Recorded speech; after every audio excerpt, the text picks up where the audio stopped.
let's get to it, and hopefully we'll have some fun. And I don't even know. So I do appreciate everybody and their patience. All right. My purpose of this was to talk about the economy because it's Economic Awareness and Literacy Month.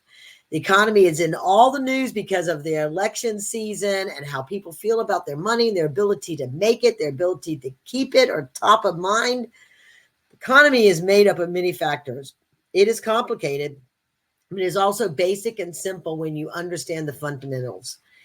And in a minute, I'm going to give you a stunning visualization of how, with the most basic elements, the economy grows, which will lead to the real point of this live stream, awareness of the critical element that is lacking and of the critical need if our current growing economy will continue to grow. So first, for those who are tuning in for the first time and don't know me, or maybe only know of me and not know why I'm doing this today, I'm a money nerd. I love numbers, at least interpreting them for what they indicate as a forecast for business, seeking capital, what they mean for economic opportunity, and what they can tell you about investing to grow your generational wealth. Second, I actually have my bachelor's in economic studies from Emory, and that was before I got my MBA at University of Florida. And third, I have worked with entrepreneurs on tackling the problems that limit their ability to raise capital, creating ecosystems that make it easier to get access to capital and opportunities to get capital to start and grow your business for over 20 years. And once I realized that the reason for the biggest hindrance to economic growth, which we'll talk about today, my passion became to create awareness about the benefits and the emotionally and financially for investing in entrepreneurs, small businesses, owning a piece of multiple businesses. And so that is like a core component of what is part of economic growth. And we're going to talk about it, what is needed when I say we've got a break on our economic growth and we don't solve this problem. All right. So first of all, I'm going to be like Steve Nye, the science guy, and I'm going to do a simple experiment to show you visually how a growing economy works.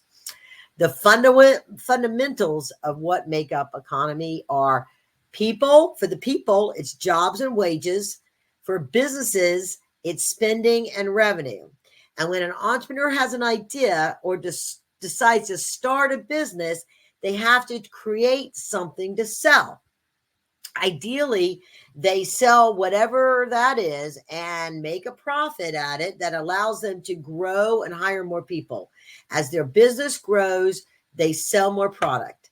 They reduce their costs, or they have more products to upsell, cross-sell, to sell their customers and expand their market. So that creates a need to hire people and to attract the best people and retain them. Their best employees, to help them make more profit, they pay them more money. Wages increase. That's at a micro level. At a macro level, employees with good wages are more than their cost of living. That's where you get this whole conversation about a living wage. They more than what their living expenses are. Then they go out and spend their discretionary income, and they invest in the stock market, or they save up to invest in real estate, or they invest in entrepreneurs, which is my sweet spot.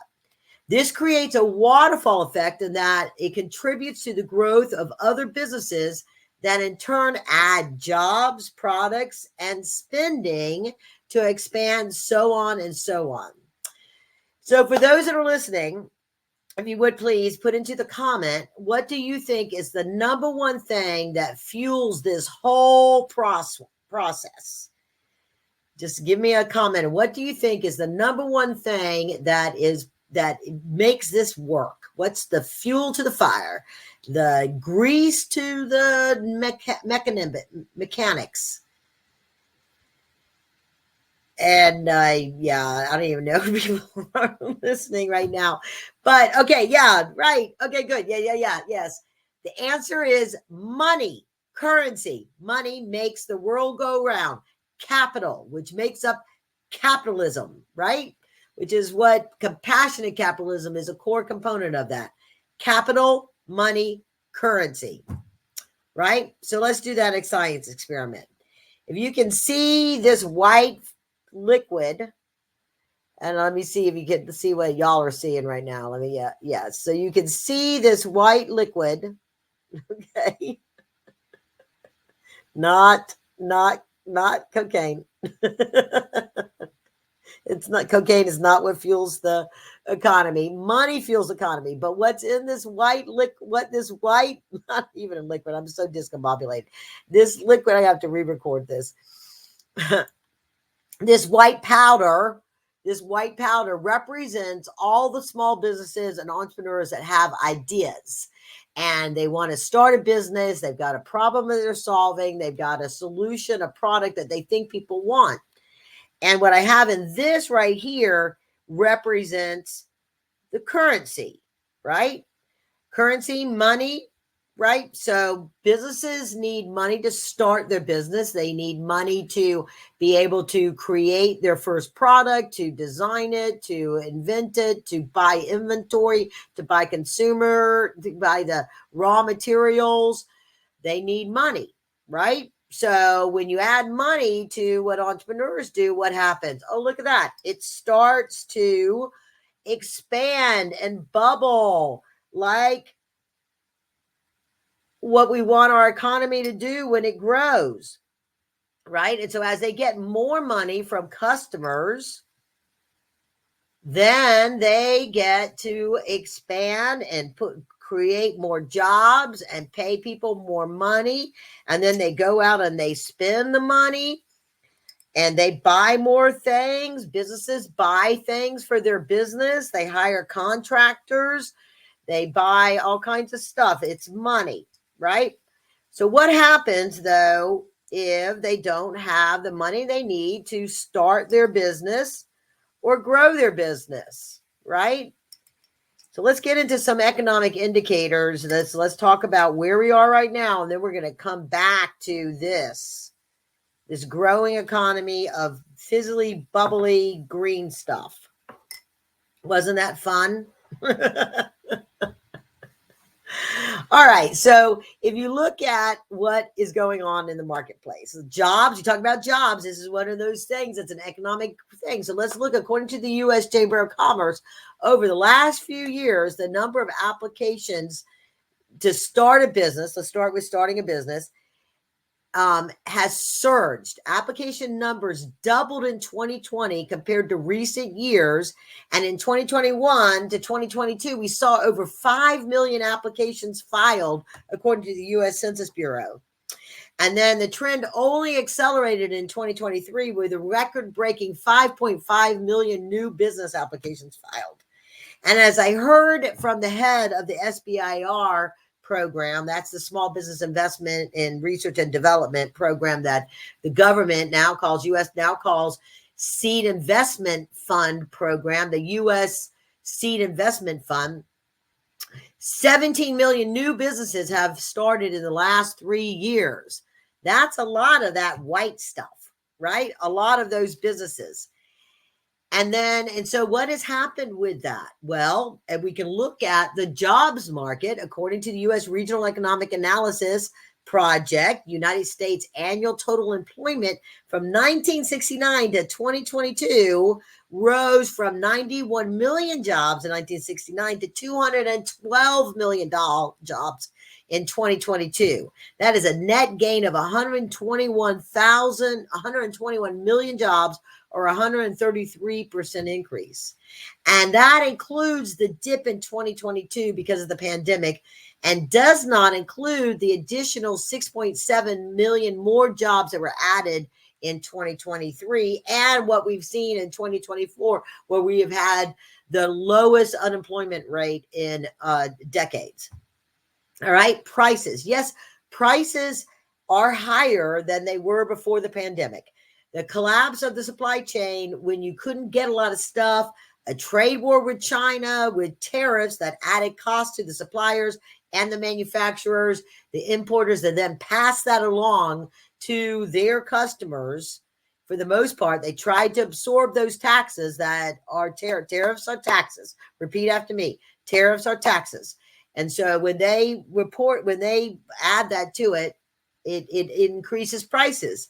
When people when businesses after the pandemic, with the great job migration that went on, everybody's switching jobs, and they had to recruit people. They had to, a lot of places pay more than a minimum wage. They had to pay more than $7 an hour in Georgia to get good employees. It went up to $10 an hour. Some of that got passed along to their customers.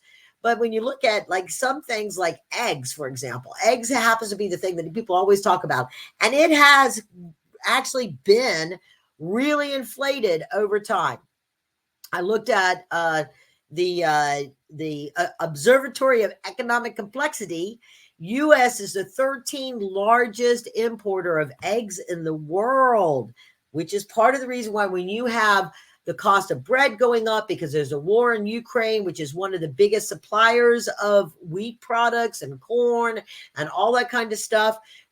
When we got away from farming in the United States because it's labor intensive and we don't like to encourage people to come into this country to solve that labor problem, you have a situation with, we have to import a lot of our consumable food products.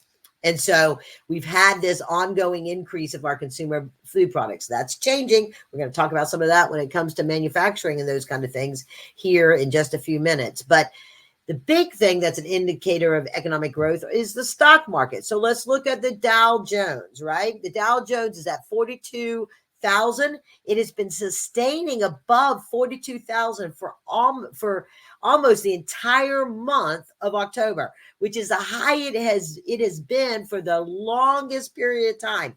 It's a bear market that has been going on for a number of years, a bull market. But even if you don't count the pandemic and the economic malaise that was in 2020 and on into 2021, the last 3 years are double the performance of the first 3 years of the prior administration. Double. The Dow Jones is double what it was in the 3 years prior. If you look at the S&P 500 index, it's up 22% again today. That's 33% for the week and almost double what it was from the prior administration if you just look at the 3 years and don't count the pandemic. All right. So those are shows that we have this growing economy. But what happens if you have 17 million new startups? Let's look at and you have banks' abilities. Let's talk about where the capital comes from. Capital to get started, for a startup comes from savings, right? Or maybe their job income if they're doing a side gig. But a lot of times it comes from banks. When banks lend money, they lend money because they're most often, this is almost always, SBA will look at prior revenue of the business. They look at the assets under management of that business or what's going to be bought with it. Are they buying land? Are they buying a building? Are they buying equipment? Or it's pure cash flow. Almost every alternative lender is going to do it based on what is the contract they have? What is the receivable they have to finance? What is the asset they have to finance? And they look at their financial performance. So if you are a startup with no financial performance, what are your options? Your options are to take it out of saving. Go get credit card. Credit cards only care about your your credit score. They don't really, and income. Your personal income, that could be household income. They don't really care about, business income because usually it's always personal.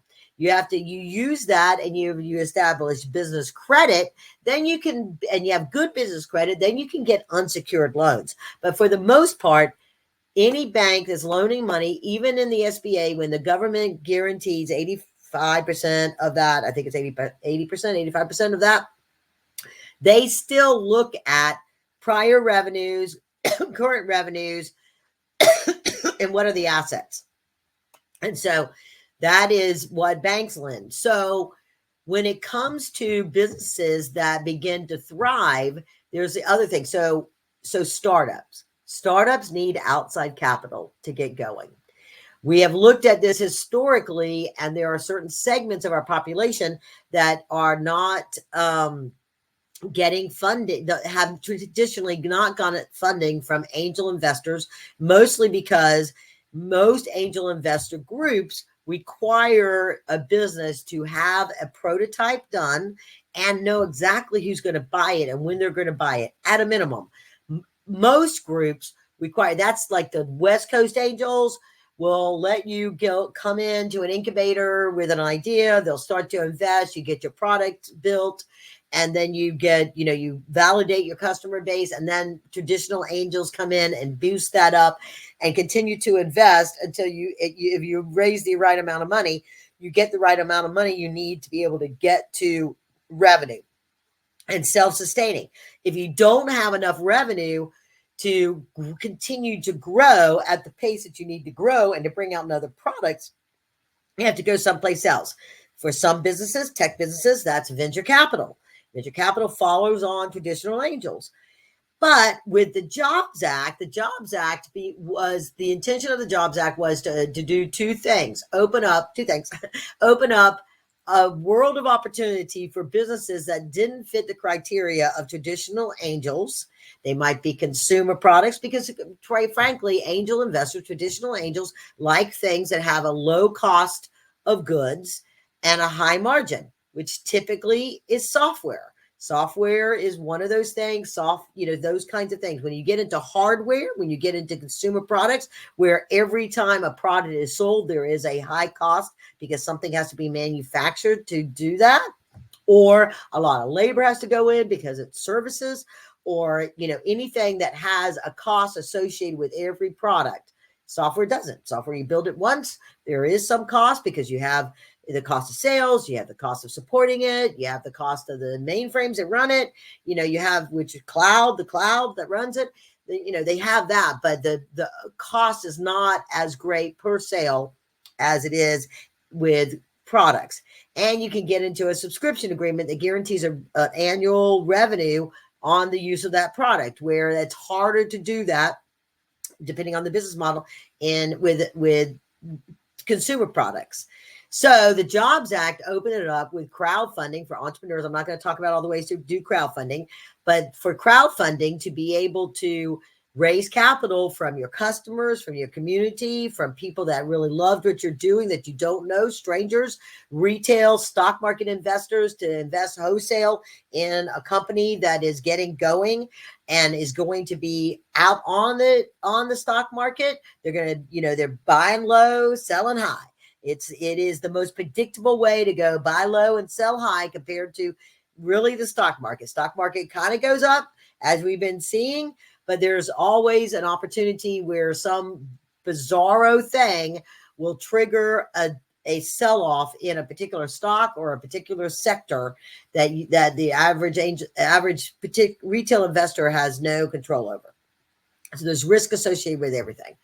But the other side of the coin was for people to be investors in those entrepreneurs, to remove some of the barriers that had existed for people to be able to invest in the entrepreneurs so that they could create wealth alongside, by being financial backers, by being silent partners, by being the investors in those entrepreneurs, providing the capital, the money, the green stuff that they needed to be able to continue to grow and accelerate. So I wanted to be able to do a live, be able to get input from the people, but since I can only see 3 people on this, and I don't know if anybody else is actually, because I messed this thing up, we'll figure it out, and I'm probably going to redo this. I wanted to ask the experience that entrepreneurs have in raising capital. And it was intended for interaction, but I knew the answer. The answer is it's really, really hard to raise capital. It's really, really hard to find the investors. And here's the reason why. There's 2 elements to that. So first of all, of the traditional angel groups that are out there, and there's probably about 100 angel groups around the United States. I didn't look that stat up. I do know from the Angel Capital Association and the University of Hampshire new Venture Capital Research Group is that there's about 350,000 angel investors actively investing in entrepreneurs through angel investor groups. Okay, about 350,000. There's a potential, those are accredited investors, meaning that they're high net worth people that are investing this way. And there's potential to be 7 million of those type of investors. If you look at just the W-2s, not the people that are independently wealthy, that could be angel investors. So if you're looking at just the W-2s, about 7 million of them out in America, but we have about 350,000, right? When you look at the crowdfunding world of just Reg CF, which is the one that you can raise $5 million across the US from accredited and unaccredited investors, you get about 350,000. Now, most crowdfunding investors invest small amounts multiple times into many companies. They might put $100 into 20 different companies, right? So it's a completely different beast than angel investors that are in angel investor groups. The average angel investor amount, an individual that strokes a check, is $25,000.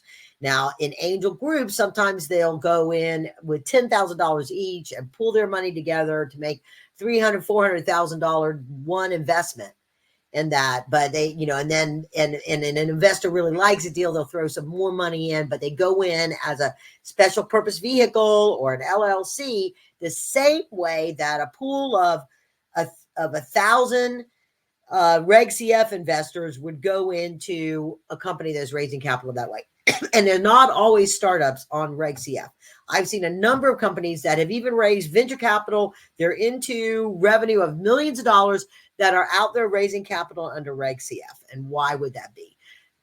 It's side note, brand awareness, as well as increasing their number of shareholders so they can set the stage to go public. Okay. So that's sort of that piece of it. It is capital that is needed as part of that. But so let's say the numbers I just gave you were 700,000 numbers. If we look at all the other types of different kinds of job, direct public offerings, Reg A plus, interstate exemption, 506C. And if you look at that, and the ones that we just don't know about because they're all done in private, we might get to about 1 million. We could even be generous and say, let's say it's double that. It's 1.4 million. That is still less than 10% of the 17 million businesses that started up in the last 3 years. Okay, so let that sink in. We have 17 million businesses that need startup capital or growth capital, but we have 1 million investors, 1.5 million. Okay, there's a break there. There's a gap because angel investors only, might invest in maybe 2 or 3 deals in a year. So that might be 75,000, but that's not, you know what I mean? So the 300, like if they invested in 3 deals, it's still not getting to 1 million. I mean, there might be 1 million businesses if every one of those 350,000 invested in a different business, but then that's not all the capital that businesses need, right? So if you look at the number of crowdfunding investors, that they're investing in lots of multiple companies, but they're investing small amounts. Companies need a lot of money to be able to get launched, depending on their business model and what it is that they're doing. They might need a few $100,000 to get going. They might need $1 million to get going. All right, so let's put what is fueling all this growth and what is the government doing about it? Well, the government is committed through the infrastructure bill, the Inflation Reduction Act, the CHIPS bill, the Recovery Act, about $9 billion, just under $9 billion committed, which started to go out this year. So about 300 million of that money has been put into our communities to cultivate entrepreneurs, particularly diverse. It's targeted towards women, diverse founders, people of color, veterans, right? Small businesses to be able to launch and grow their business and be capital ready. That means that they can qualify for bank loans, financing, or investor, or both. So we've got banks out there, but are banks prepared to provide millions of dollars to the $17 million companies, assuming that 17 million of them get to a point that they're bankable? If they started in 2021, they might have 2 years of financials to start to qualify for an SBA loan now, but most of them wouldn't have qualified for SBA loans. Now, there are micro loans where they might get $10,000 at a really low interest rate, but that only gets them so far, right? That doesn't get you all the way to developing a software package that you can take to angel investors. It doesn't get you your manufacturing line to be able to launch a product, a widget. So one of the things, so what is the problem? What is the thing that is putting the brakes on the economy? The lack of investors in the marketplace. And these don't necessarily have to be all startup investors. If you look at what we talked about with this import problem that we have been part of that program, that funding that the federal government is putting out there is to encourage current existing established businesses to bring manufacturing back into the U.S., to bring manufacturing washer machines into the U.S. They got jacked up with the import fees that were put on them. All these different consumer televisions, computers. Let's bring all of that back into the U.S.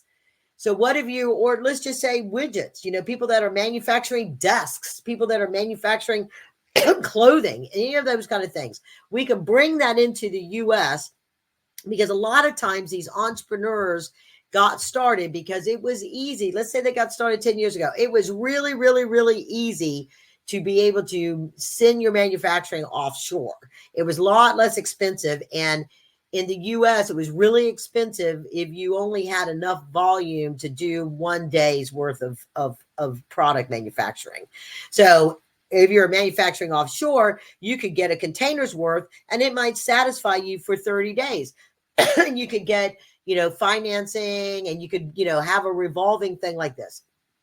So when the tariffs happened, all we had in the last administration was that we had this crunching down on profit. Businesses tried to absorb it. Then we had the supply chain management issues where manufacturing just stopped offshore in places that were hard hit with their manufacturing plants shutting down. Southeast Asia, most of the Asia things, Latin America, any place that we would manufacture like that, shut down. So our wood, we were not importing wood from Canada, so our wood mills got stopped, right? And then people stayed home. They started building stuff and, in their house and expanding their house. So they used up all the lumber. So we had a lumber shortage that jacked the price of houses up. So there was, all of that is related of what we have gone through in recovery out of the pandemic. And so if you bring it back into the manufacturing, a lot of entrepreneurs will say, oh, I can manufacture 5 days a week now, but that takes a lot of money. I don't know where I'm going to go get that money to do that. I need $5 million to launch this other product and, build a manufacturing for my existing line and all that kind of stuff. And here's what I would say to them. And so anybody listening out there, you have an opportunity with community-based finance to be able to raise capital from your community, from your customers, from your peers, and marry it up with a bank loan because you're an established business. You can get an SBA financing for that equipment, for that facility. They would love to loan you money as an established business in that regard. And then say that's $2.5 million. And you could go get your other $2.5 million from investors that may not be traditional angel investors, because traditional angel investors aren't really interested in that kind of a business model. But the people that in the chamber, your Rotary, your church, your community, your customers, they can all be investors in your business. And you don't have to give up equity necessarily for that, because you don't want to necessarily sell the business and 3, 5, 6 years to give them a return on investment. Investors invest in businesses because they expect to make money back. But they can make money because they own equity and that company sells their business, or because they go public. That's how they get liquidity from equity. Or they can do a revenue share. If y'all know, Mr. Wonderful in Shark Tank, he loves that business model. That's where a company pays out a percentage of their revenue until an agreed amount is paid back. I love double your money. For your traditional retail investors to get double their money in 3 to 4 years, that's more than what they're going to get in the stock market for the most part. Pretty much guaranteed more than what they're going to get in a real estate property in that, of what they've spent on it. It's more than what they're going to get in any other type of asset class. And by the way, investing in entrepreneurs, if you Google it, 3 times more profitable than investing in real estate or stock of comparable portfolios. That's a surprise thing. And that comes to what the problem that we have.